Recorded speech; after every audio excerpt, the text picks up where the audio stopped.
Hello everyone, मैं हूं advocate Tulsi Ram Singh और आप देख रहे हैं मेरा यूट्यूब चैनल। तो कैसे हैं आप? आशा करता हूँ अच्छे होंगे, स्वस्थ होंगे, मस्त होंगे। तो स्वागत है।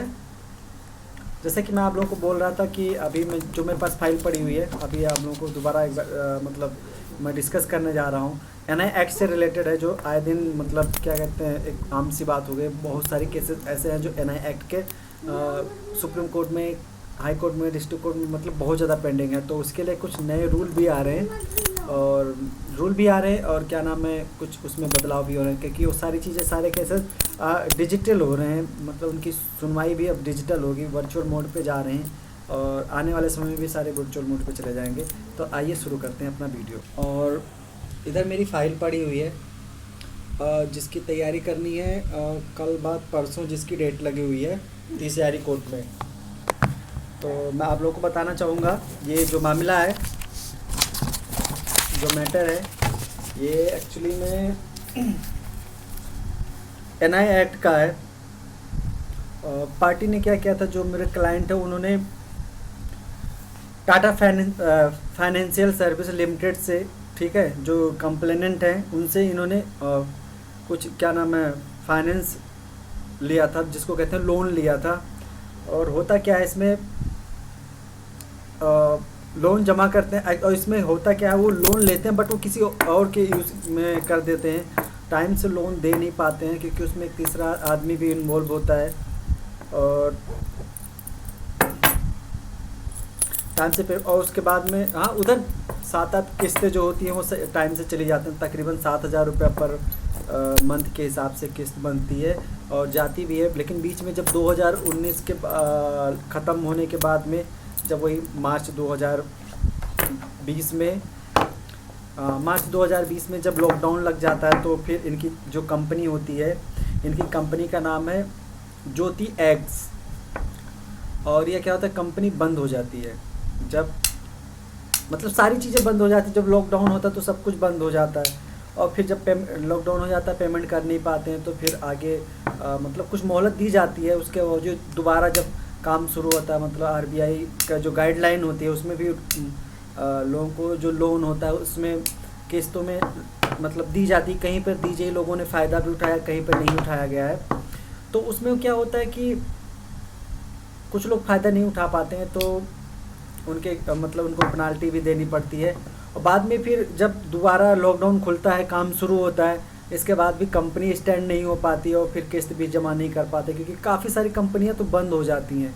और उसके बाद जब सेकंड लॉकडाउन होता है, तो बहुत सारी कंपनियां तो ऐसी थी जो सेकंड लॉकडाउन में बिल्कुल बंद हो गई थी। उन्होंने दोबारा फर्स्ट में ही बंद हो गए थे कुछ, अगर फर्स्ट झेल ले गई तो सेकंड में बंद हो गई। तो ऐसे बहुत सारे कंप्लेन इस तरह मतलब आए हैं। और जो अपने पास आया है, ये जयपुर की कंपनी है ज्योति एक्स, जो क्लाइंट है जयपुर के हैं।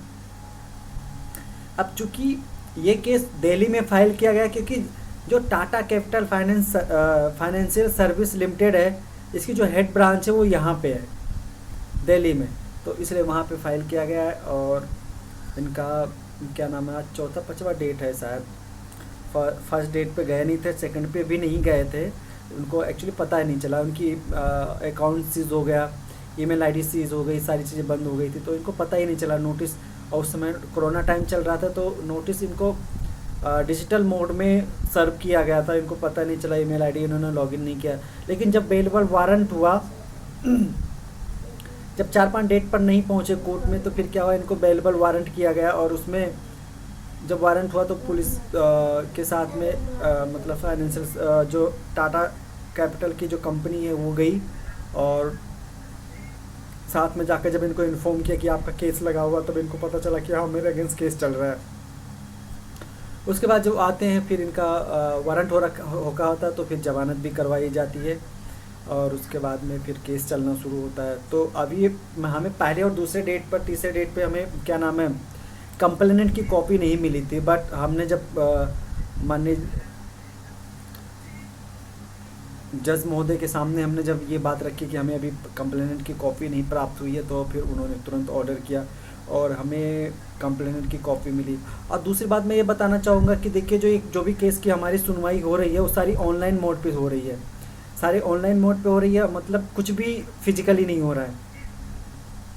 तो क्या हुआ, अब हमारे सामने एक नई चुनौती आई, क्योंकि जो पहले हुआ करता था वो अलग था। अब जब ये बीसी मोड पे, वीडियो कॉन्फ्रेंस मोड पे जब सुनवाई हो रही थी, तो हमें एक नया मतलब हमने, और जो हमारे करीबी एडवोकेट थे, हमने उनसे कांटेक्ट किया और उनसे पूछा कि क्या नाम है ये कैसे किया जाए। तो फिर पता चला कि इसमें मतलब उसके बाद में जो रीडर होते हैं, कोर्ट के रीडर, उनसे भी कांटेक्ट किया तो उन्होंने ऐप का नाम बताया। हमने एक एप्लीकेशन डाउनलोड किया, वेबएक्स, जिसमें इंस्टॉलेशन किया, ईमेल आईडी, यूज़र आईडी, सारा पासवर्ड बनाया। उसके बाद में जिस दिन हमारी डेट लगी हुई थी, शायद 31 जून की डेट थी जब उन्होंने हमें इंगेज किया।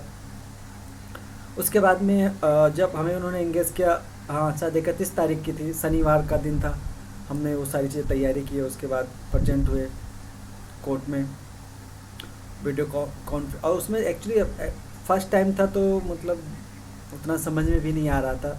बाद में हमें समझ में आया कैसे क्या चीज़ ऑपरेट करना है और चीज़ें समझ में आया। उस दिन सारा का सारा दिन लगा था। हमारा जाकर 4 बजे जाकर 4 साढ़े 3 बजे जाकर हमारा क्या कहते हैं वहाँ पे हम कोर्ट में प्रेजेंट हो पाए थे। काफ़ी समय हमारा बर्बाद हो गया था। तो चूँकि सारा ऑनलाइन ही होना था, हमने सबसे पहले अपना वकालतनामा फ़ाइल किया, उसको सारा मतलब क्या कहते हैं स्कैन करके पीडीएफ बना के फिर हमने कोर्ट की जो ईमेल आईडी थी वहाँ पे हमने भेजा, एनआई एक्ट की जो कोर्ट है वहाँ पे, और वहाँ पे भेजा। उसके बाद में और जो डॉक्यूमेंट थे सारे भेजा, जमानत करवाया, सारी चीज़ें, सारे डॉक्यूमेंट करवाया। तो मतलब ये एक नई चीज़ थी, नई एक्सपीरियंस था। जैसे जो मतलब हमारे साथ में एक मतलब मेरे परम मित्र हैं, कब तकरीबन 25 साल से वो मतलब प्रैक्टिस कर रहे हैं एज ए एडवोकेट। तो जब उस समय क्या होता, अब दिक्कत ये आती है कि जैसे वो लोग थे, उनका मतलब जितने भी केसेस लड़े हैं सारे फिजिकल लड़े हैं, तो फिजिकली लड़ने में अलग बात होती है। बट अब उनको मतलब जो टेक्नोलॉजी है उसके बारे में नहीं पता थी। तो चीज़ें चलो हम एक कुछ नई चीज़ें सीखने के लिए मिली। बट उन जैसे हम फिजिकली से जब हम टेक्नोलॉजी पे जाते हैं या डिजिटलाइज पे जाते हैं तो थोड़ी दिक्कत तो होती है। बट ऐसा होना चाहिए कि बट इन चीज़ों की, जैसे जिन चीज़ों को अनिवार्य किया गया, जैसे सारी चीज़ें अब टेक्नोलॉजी, तो जैसे जो न्यू एडवोकेट्स होते हैं तो उनको उससे रिलेटेड ट्रेनिंग देनी चाहिए, जिससे ताकि उनको दिक्कत ना हो। और क्या नाम है क्या कहते हैं, दिक्कत नहीं होगा। और दूसरी बात यह है कि वो उस चीज़ के फिर उनको यूज़ करने का सही तरीका पता होगा। कभी कभी क्या होता है, और यहाँ पे दूसरी बात ये जैसे कि इंटरनेट सर्विस अच्छी होनी चाहिए, क्योंकि इंटरनेट सर्विस नहीं होती तो कहीं आवाज़ आ रही तो कहीं शक्ल नहीं दिख रही, तो बहुत सारी दिक्कतें आती हैं। तो इन सब की बड़ी जो दिक्कत आती है, इन सब से अगर क्या कहते हैं मतलब जो है इनको फेस करना पड़ेगा। जैसे अब नए एडवोकेट्स आ रहे हैं तो मैं उन लोगों को ये बताना चाहूँगा कि ये फेस करना पड़ेगा। और जैसे जो आने वाले समय में भी मतलब जहाँ तक जो अभी तक हमने एग्जॉर्व किया है कि आने वाले समय में भी सारे क्या कहते हैं वीसी को ज़्यादा महत्वपूर्ण बताया जा रहा है, और आगे सुनवाई लगभग में मैक्सिमम केसेस अब इसी पे होंगे। तो ये काफ़ी कंफर्टेबल होता है, आप कहीं से भी वहाँ पे अपेयर हो सकते हैं कोर्ट में, और काफ़ी अच्छा भी है। बट ये फिजिकली चीज़ें ख़त्म हो रही हैं, तो कहीं ना कहीं ऐसा लग रहा है कि हमारा जो कानूनी व्यवस्था है वो बदल रहा है। आपकी इस विषय में जो हमारा बदलाव हो रहा है, जो हम फिज़िकल एक्टिविटीज़ को छोड़कर हम अगर डिजिटलाइज में जा रहे हैं, तो आप लोगों का क्या मतलब उसमें राय है, आप लोग एक बार कमेंट बॉक्स में ज़रूर कमेंट करना। तो मैं सोच रहा था कि मतलब ऐसे कोई टॉपिक नहीं था बट मैं सोचा कि क्यों ना एक वीडियो बनाऊँ, आप लोगों को एक एक्सपीरियंस आप लोगों के साथ शेयर करूँ। तो फिर चूँकि एक्सपीरियंस से एक दूसरे को मतलब सीखेंगे सिखाएंगे तभी हो सकता है, पॉसिबल होता है। तो अभी मेरे सामने फ़ाइल पड़ी है, जैसे कि मैंने अभी आप लोगों को दिखा चुका हूँ, और अपना टाइम भी कम है, परसों हेयरिंग है तो हमें तैयारी भी करना होगा। तो बस इतना ही, पर फिर मिलेंगे एक नई वीडियो के साथ, तब तक के लिए जय हिंद।